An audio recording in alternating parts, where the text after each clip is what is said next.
เป็นสุขเป็นสุขเถิดอย่าได้พยาบาทเบียดเบียนซึ่งกันและกันเลยอนีคาโหนตุจงเป็นสุขเป็นสุขเถิดอย่าได้มีความทุกข์กายทุกข์ใจเลยสุขีอัตตานังปริหารันตุจงมีความสุขกายสุขใจรักษาตนให้พ้นจากทุกภัยทั้งหมดทั้งสิ้นเถิดอหังสุขิโตโหมินิพุโขโหมิอะเวโรโหมิอะโรโคโหมิสุขีอัตตานังปาริหารามิขอให้ตัวของเราเองจงมีความสุขปราศจากทุกข์ไม่มีภัยไม่มีเวรไม่มีโรคอยู่เป็นสุขทุกเมื่อเกิดสัพพะนิพพานาโดยรวมทั้งหลายท่านทั้งการประทานก็ได้การนำมาดูเราได้การมาดูทั้งหลายของคุณและมาดูของเราได้การมาดู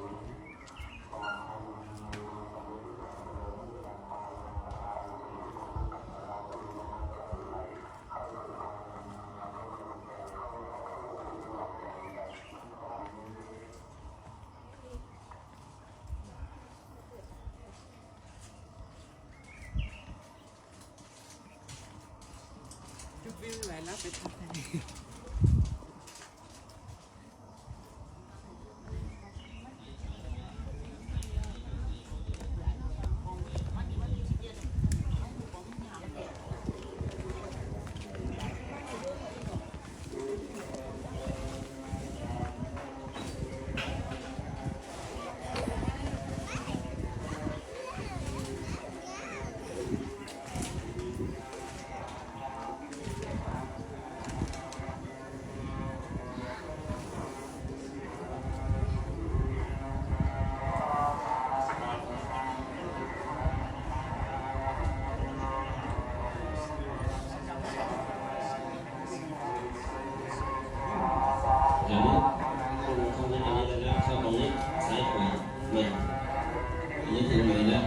ต้องมีซื่อสัตย์นะครับนะ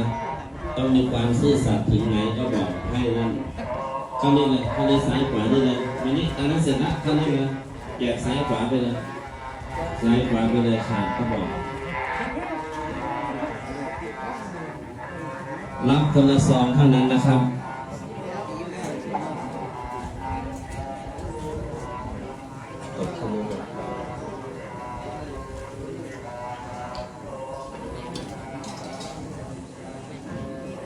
เนนก็ยื่นมือรับกับพระหน่อยกัน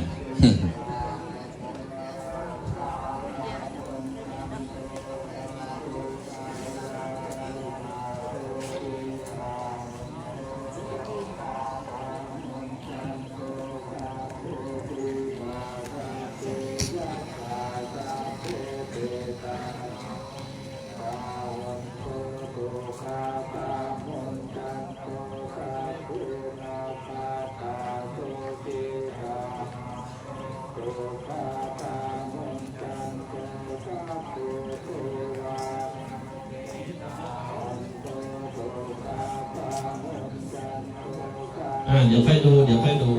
ไม่ส่องดู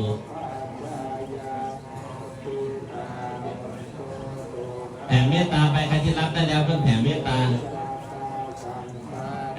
ครับประนมเมตตาไปครับผมว่าตามหลวงพ่อข้างบนเลยครับ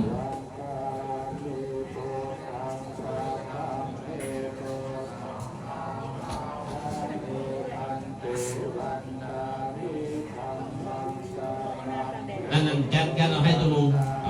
อ่ะ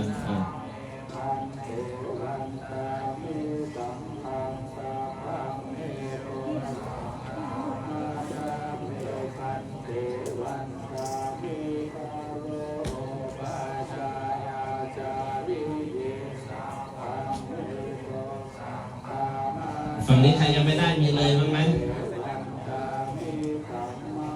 นี่เอาเข้าไปนี่ข้างหลังนู่นหมดแล้วเหรอนักเรียนใครที่ยังไม่ได้ยกมือขึ้นแถวนี้ยังไม่เข้าเลยเนี่ยฟังแกะได้ข้างหลังขึ้นมาก็ได้ฝั่งนี้มีไหมยังไม่ได้ยกมือขึ้นแถวนี้ได้หรือยังหมดแล้วไม่เอาแล้วกัน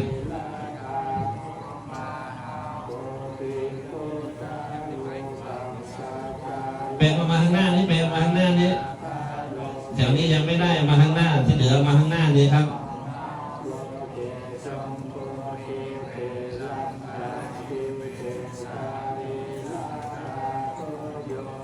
พระเรียบร้อยยัง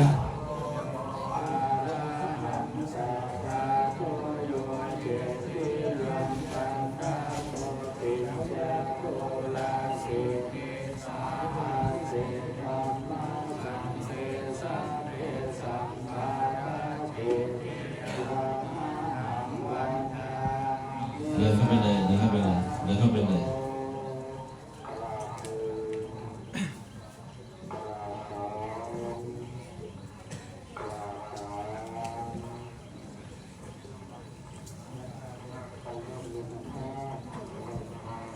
ได้ยังครับ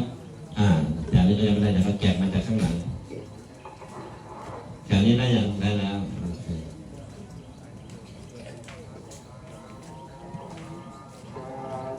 เอาไหว้พระธาตุครับไหว้พระธาตุประนมมือขึ้น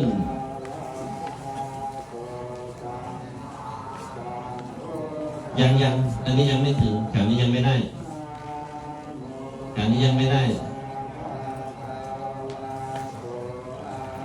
ข้างหน้านี้ก็ยังไม่ได้ได้แล้วนี่เดินแถวนี้สีมากเลยยังนี่ข้างหลังก็ยังไม่ได้แล้วนี่เดี๋ยวรูปนี้เดี๋ยวพระทำงานตรงนี้พระทำงานตรงนี้นิมนต์มารับเรียนได้หรือยังมานี่สอนอยู่นี่มานี่ใครยังไม่ได้มานี่เดี๋ยวนี่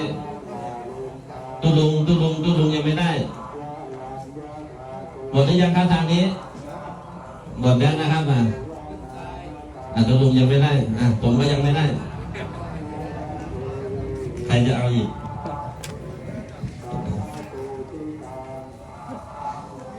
ไหว้พระธาตุสัพพะปัญญาวาอัสสมิงเยวะจันทิมาอิวะทารยังปิตกตเยศาสนานิยานิเกติ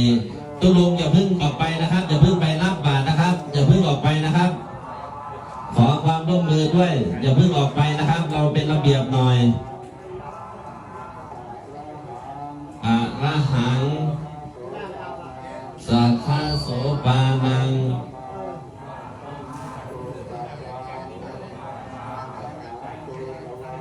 ขหาเปตวาปัตตาจีวรังยังชาตังสังฆมัชเชปุชฌาสวาหากราบหนึ่งกราบสองกราบสามวันทาน้อย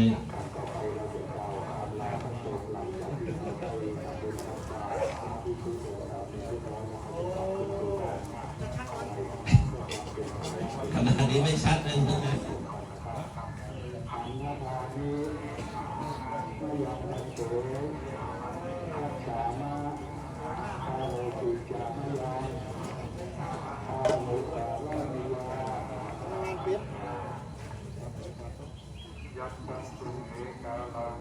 ผมกับอาจารย์วิเชียรเหมือนกันเลย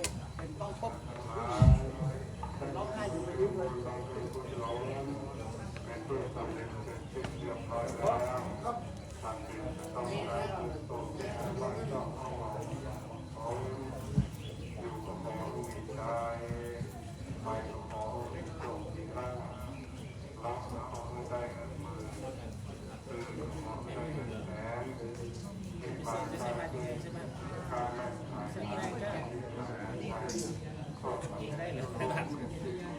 ส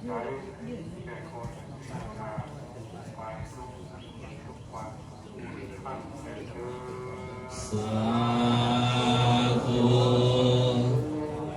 สาธุสาธุบางทานน้อยครับ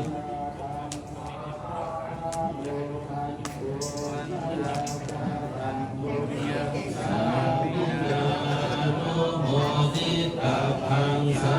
มินาตาตังปุญญังไมหังคาทัพพังสาธุสาธุอนุโมทามิ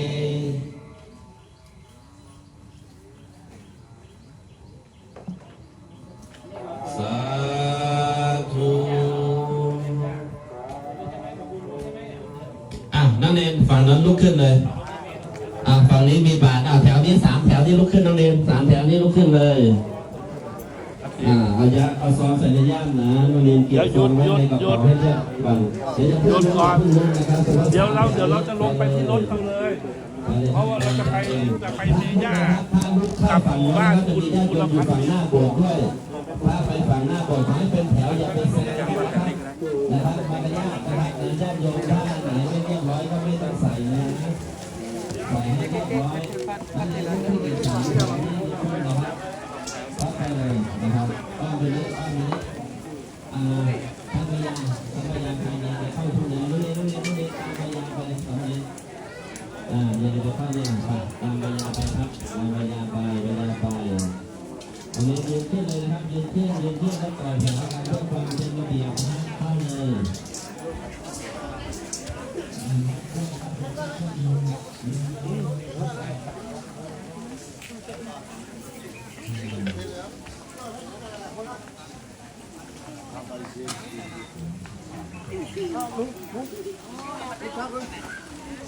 ลุงชักลุง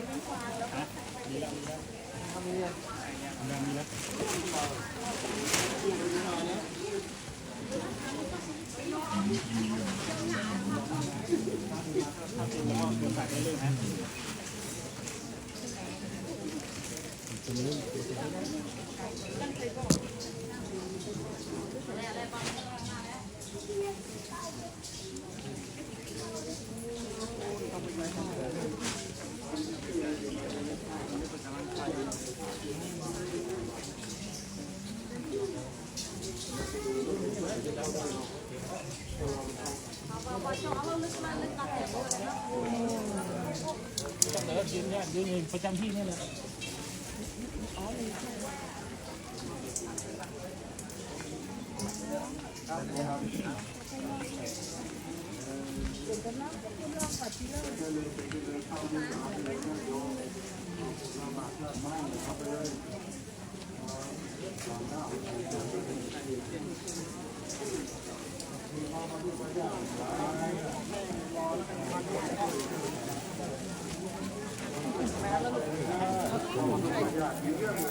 ยังไม่ปั้นแล้วค่ะที่ในท่าเราไปแจกโยมกันเนอะเราไม่ต้องดูใครอ่ะ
มีเยอะเลยโยมมาต้องฟากนะมาต้องฟาก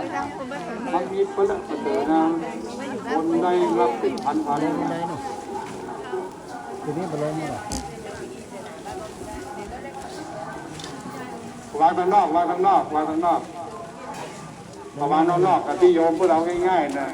เอาวางที่กว้างๆหน่อยวางที่กว้างๆเอาไปวางกว้าง คือในนี้เพื่อไม่นอกเลย ต้องลงท้องนะลูกเอาขวดไปวางขวดไปวาง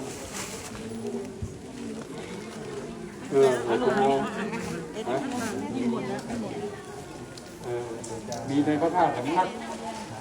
มีในพระธาตุสำนักเดียวไปแจก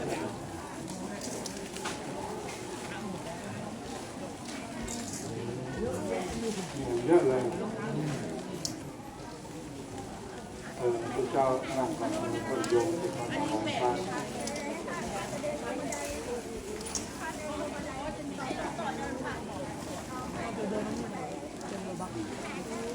เดี๋ยวมาวางก่อนวางเลยวางเอ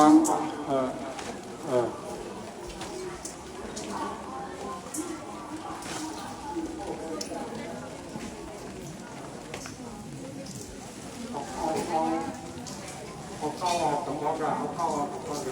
ที่อาจจะทานนี่ที่อาจจะทานนี่ราคาที่ไปโต้กับเอาเข้ามาทีจะตกนี่คือนี่ตกเยอะๆเอาไป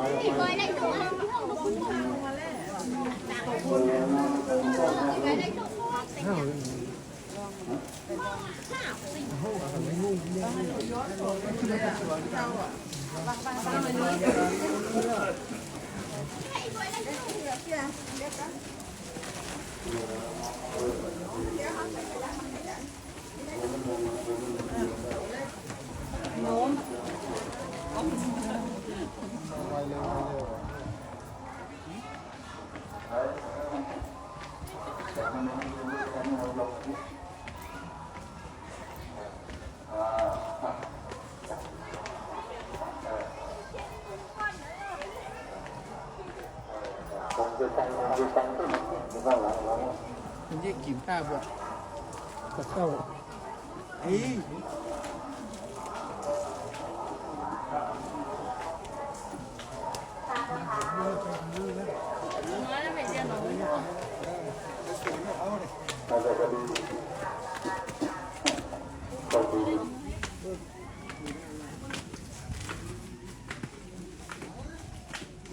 กด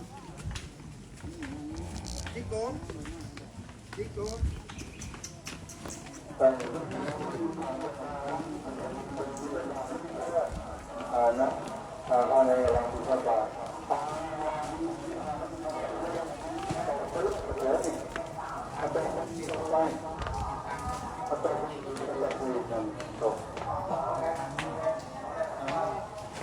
ไม่มีคนเลย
ทุกวันเลย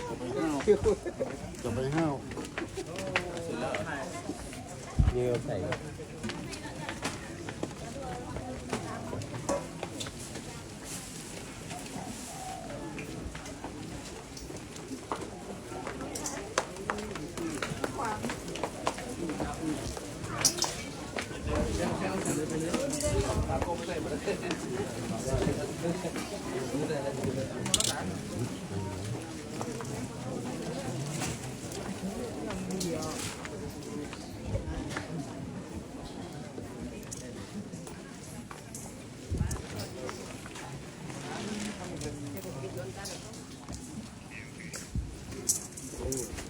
ini mana?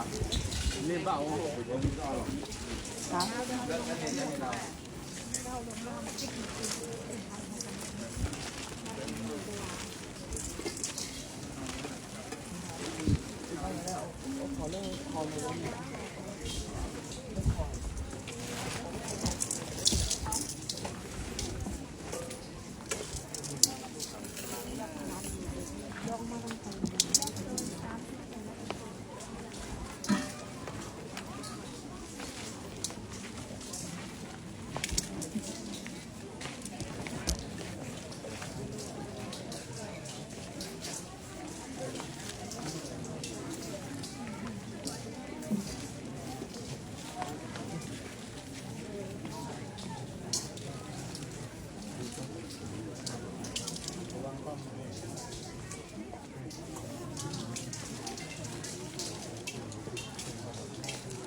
ครับเดินไหมครับ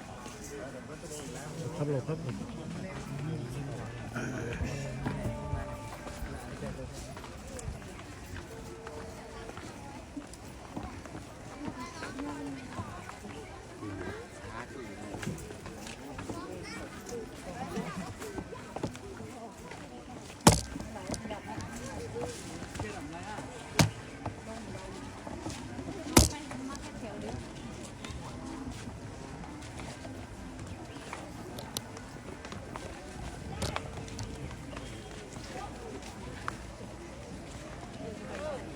มีตั้งเหนือนี่แหละ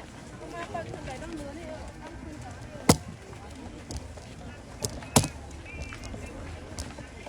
ที่มีเจอสั่งมาไม่ขึ้นมาเลยมันมีตั้งเหนือเนี่ยปักเขียวจะแน่เนี่ย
มีผู้มันไม่มีผู้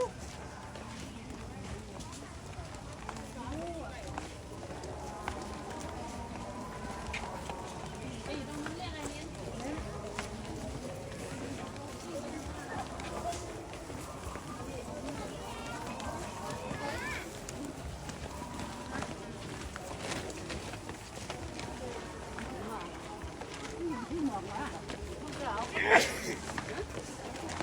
ยังมีแบบเราหัวใจยังมีแถม